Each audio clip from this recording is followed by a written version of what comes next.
Obviously, big week for us with 3 games on the road starting tomorrow at Iowa State. It's March, so it's an exciting time of year. And, obviously, we still have a significant stretch here in our regular season before we get to the postseason. I think sometimes you get to this time of year, there's certainly there's a tendency on the part of players to want to get to the postseason, but these games are critical for us as it relates to both the Big 12 tournament and the NCAA tournament. So, we had a good session yesterday. We'll get on the plane today, go to Ames. Iowa State's, really playing well. They played terrific at Baylor. They were right there down the stretch in that game and in their game on Saturday against TCU. So we have to have an understanding of, how dangerous they are, and then their individual pieces, how they can hurt you if you're not really, really on edge. Reminder to use the raise hand function to ask questions. We're going to limit to one pop because I've only got about a 15-minute window today. Brian Davis, go ahead, please. Yeah. Hey, Shaka. Just want to know what you thought of the film from Saturday. Brian, you went to mute. Fucking Zoom. Can you hear me? Yeah. Oh, you can hear that? Okay. All right. I'm all out of kilter now. The big thing that I kept thinking about over the weekend was how every game you guys draw up a specific set to get Jericho involved on the first play of the game normally, and that's usually how it works the first 4 minutes. And I wonder how much did you go back to hammer on these guys? Look, this is a big focus for us. We have to stay with it. Yeah, well, I think not just Jericho, but a couple other offensive points of emphasis. I thought we did well early in the game, and then we did well when we got behind and coming back, but we didn't do well enough in between. Now, that being said, specifically with Jericho, when we throw it up to him around the basket, unfortunately, the other team's not going to say, okay, we'll guard you one-on-one. They're going to converge in there, and, he's got to understand they're coming. And, sometimes it doesn't make sense to put down the ball on the floor, even though you kind of want that dribble for balance. But, let's be honest, he's shooting, I think, 73% from the field. And that's by far the best on our team. And so in a game like that, when you're struggling to make shots from outside, when your guard's shooting percentage isn't as good, instead of 5 shot attempts, although he did get fouled a couple of times, it needs to be more like 10. Dustin McComas, go ahead, please. Shaka, in addition to the obvious of winning games here this week, what do you want to see kind of big picture over this last week of the regular season that would give you more confidence about this team as it heads into the postseason? I know you guys probably want to be more consistent defensively, but is there maybe anything from those guards that you want to see on offense in terms of decision-making and things like that that'll make you feel good as you guys get deeper into March? Yeah, you hit on it. I think the 3 guards playing really well together. I think we had that in the second half against Kansas, but we need to be more consistent with that. Those guys are the engine that makes us go. And, particularly I think getting Andrew going, he's the best scorer on our team. He's had some phenomenal offensive games this year, but getting him the opportunity to attack closeouts, shoot the ball from outside, get to the foul line is really, really important. And I think for the other 2 guards, making sure that they really lead from the standpoint of getting their teammates opportunities on the offensive end, setting the tone on the defensive end for who we want to be, just leading. And, I think that is critical for Matt and Courtney. So if we can get those things going, along with, as you mentioned, building more consistency on the defensive end, it's huge because these 3 games, like you said, not only do you want to win, but you want to be playing, as well as you can be playing going into March. Bob Ballou, please.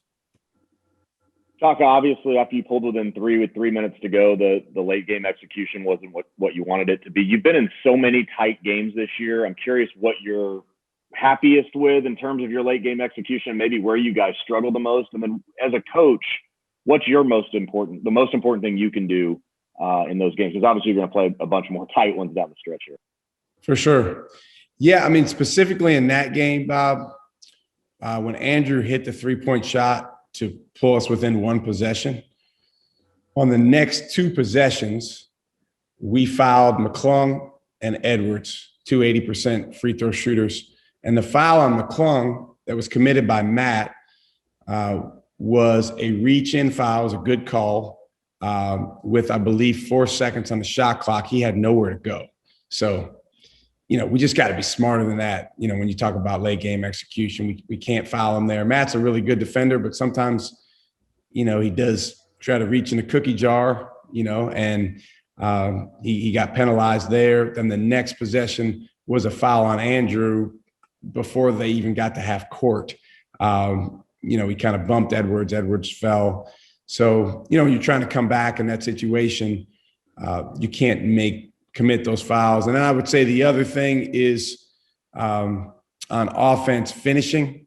Courtney had a layup down 4 that we've got to put away. We had a couple other times we got in the paint. We didn't put the ball away. Even on some of the possessions where we got fouled, we got to find a way to score those. I told the guys that's when you want to be greedy right there. You want to be greedy to get 3 points instead of 1 or 2.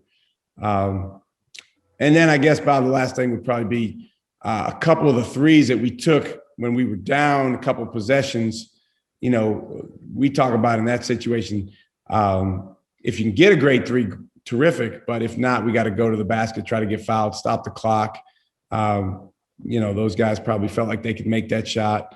But the most important thing I can do is just help these guys play with poise. There's times where it makes sense to kind of let them play and let them attack, like the great play that Courtney and Andrew made at West Virginia to win the game. There's other times where it might make sense to slow them down, call timeout.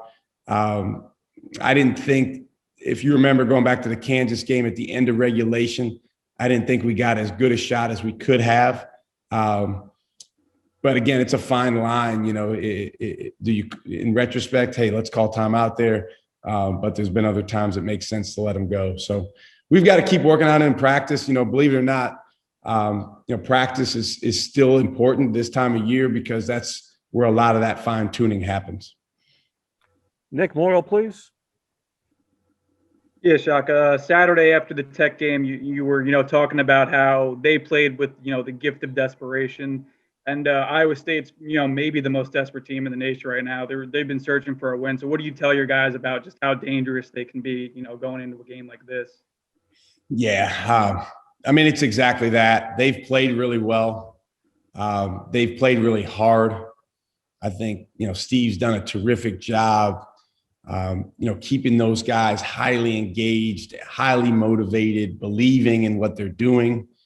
So it's our responsibility to go up there and play our best game. We don't necessarily control what they do, but we can control ourselves. I think it has to start on the defensive end. Iowa State has some terrific offensive pieces.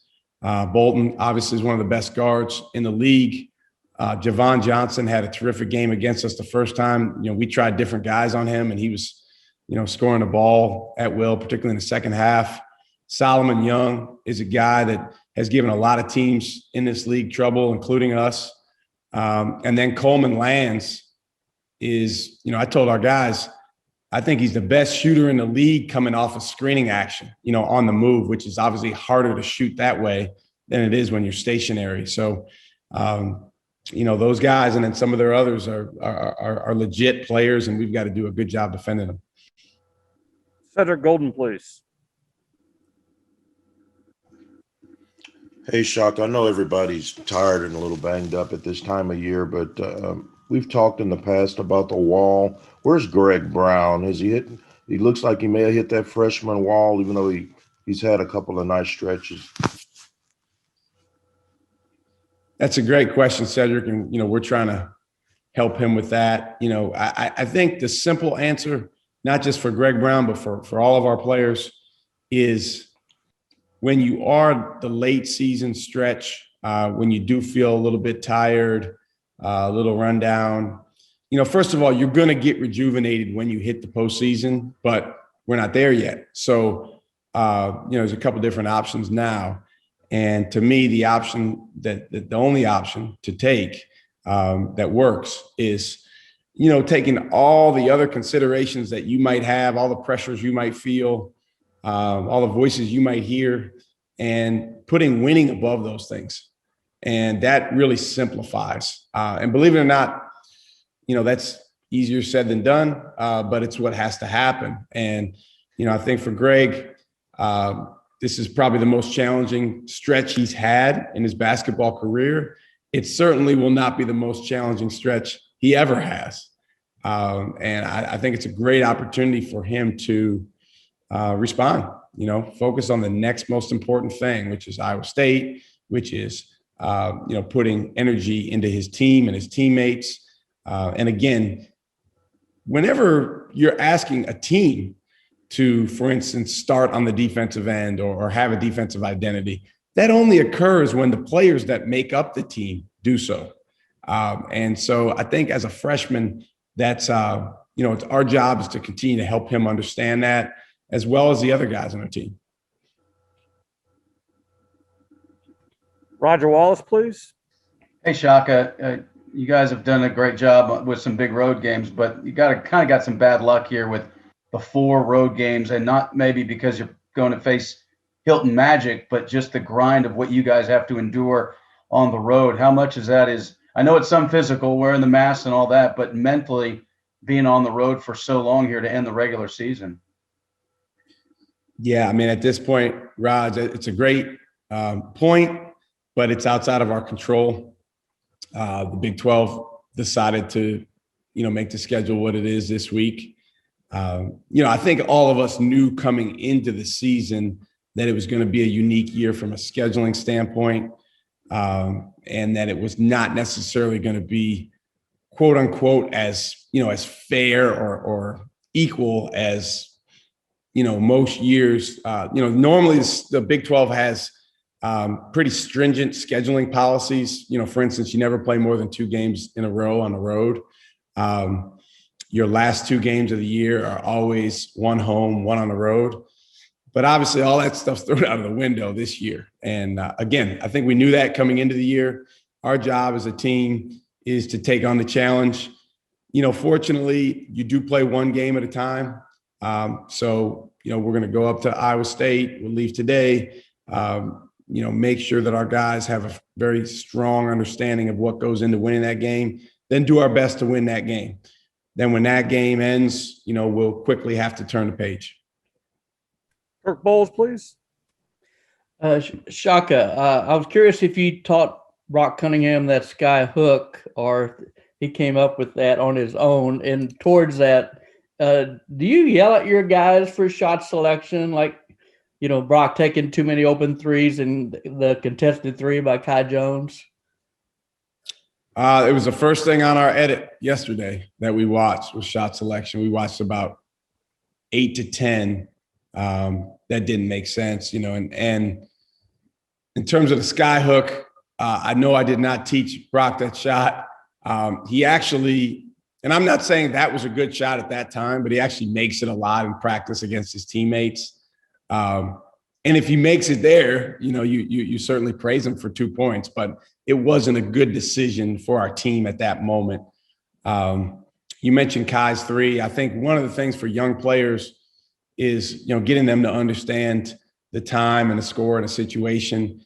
And even though they may feel like it's a good shot, there's some reasons why in that situation it's not. But yeah, it's something that I actually coach it a lot harder than I used to. When I used to, about, 5 or more years ago, it was like, if you'll play as hard as you possibly can on defense, then, we'll give you a lot of leeway on shot selection. But I think at this level, that leeway can turn into, you give them an inch and they'll take too much. So I think it's something that has to continue to be reinforced. I mean, it's a simple criteria for us.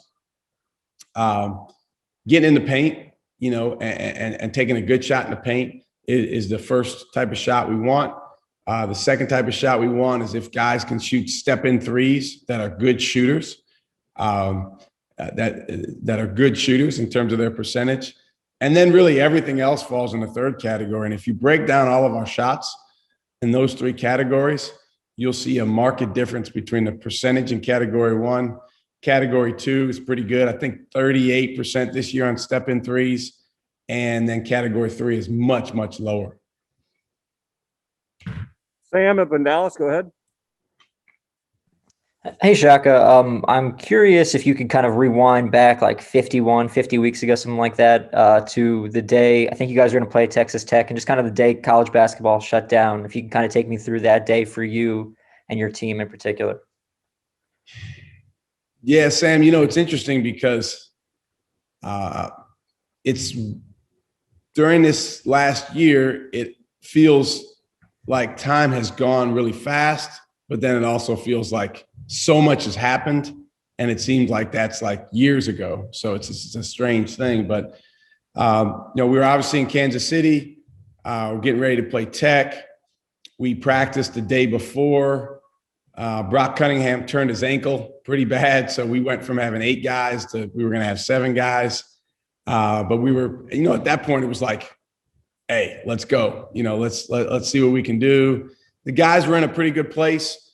And then, Sam, the news came out that the NBA was suspending their season because, a couple players had tested positive. And, like a lot of other things that occur in the NBA, that was really impactful to our guys. And right away when that happened, I remember the feeling in our meeting room of, are we going to play? And then from some folks, should we be playing? So that was the day before. The plan continued that we were going to play, according to the powers that be. And we woke up in the morning. It was an early game, so we woke up really, really early. And that was the last time I cut my hair. I cut my hair like I always do on game day. And I was on the phone a little bit with CDC, just kind of checking in on where the status was. And he said that they had a meeting with the ADs later that morning. So we were getting set to play. We went over to the arena. Like I said, we had 7 guys that were healthy, and they were out there on the court starting to, do the early warm up. And then again, I talked to Chris a couple times, and the second time I talked to him, I was in the locker room and he said they canceled the tournament. So we called the guys back in the locker room, and at that point, we didn't know what we know now about the severity of COVID and, just the long lasting impact. But I had a feeling that it would be the last time that we would be addressing that team in a locker room in that season. So, I talked to the guys. It was very different opinions amongst the team. We had, I won't name any names. We had one player that I think was really relieved that we were not playing, did not feel like it was safe to play. We had another player that was extremely upset. You guys can probably guess based on knowing our guys, that was really mad and disappointed and felt like we had an opportunity taken away from us. But it was outside of our control. So we went to the hotel. And then later that day, we flew home. It was us and the women's team together because they obviously were in the same boat. And at some point on the plane, someone, showed me their phone where the news report came out that the NCAA tournament had also been canceled and, effectively ending the season. So that was that day.